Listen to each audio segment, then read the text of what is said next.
What's up, friends? This is Manni, keeping you up to date with Armored Core 6 and the first patch that just came out. We have major improvements to weapons, a whole rebalance basically, for assault rifles and machine guns most of all, and a few bug fixes. So let's get into it. I will show you the detailed stats with the highlighted changes and some gameplay test material for each changed weapon. And if you like the content, stay tuned, subscribe to the channel because there's only Armored Core here. Let me first show you the weapon rebalance with the assault rifles and machine guns only getting buffs, and the bug fixes we do afterwards. So same order as in the patch notes, which you can by the way find in the description pinned comment. We're starting with the MAJ200 Ransechu RF assault rifle. I will always fire until the MT is staggered to show how long it takes, and also then a little more to see the damage afterwards. Detailed stats always here in the top left. You see damage per bullet 224 with 1.5 bullets per second firing rate at a 1.8 seconds reload. Next up, Curtis linear rifle with 142 damage instead of 112, no change to fire rate, and reload time to 2.2 instead of 2.4.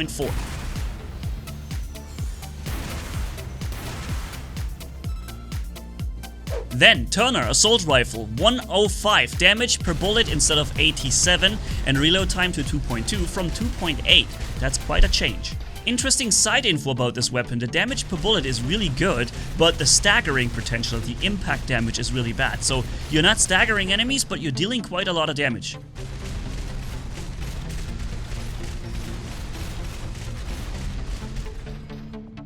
Then Scudder assault rifle, 135 damage instead of 110, and reload time from 3.2 to 2.4. It's almost a full second. That's really quite a lot of reload shaved off.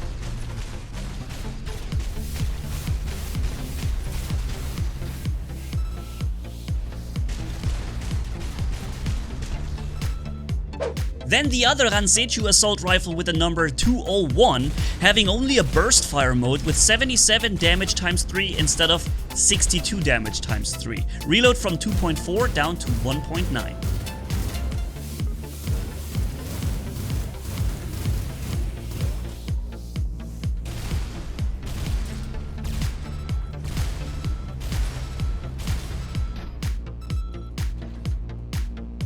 So we're coming into the machine gun section now, starting with a Ludlow machine gun, 42 damage instead of 36, recoil goes down from 5 to 4, total rounds from 540 to 720 up, and reload time from 2 to 1.5. That is a lot of changes for this thing.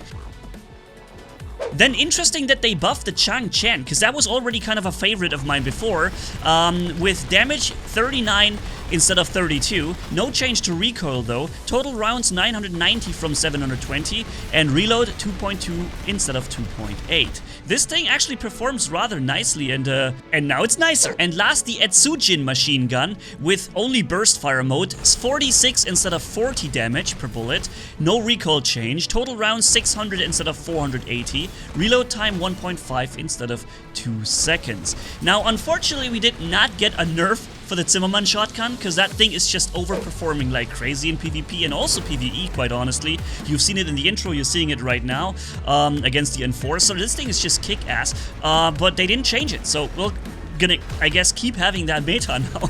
And in case you were wondering, I've double-checked all the weight requirements and energy usage of each weapon.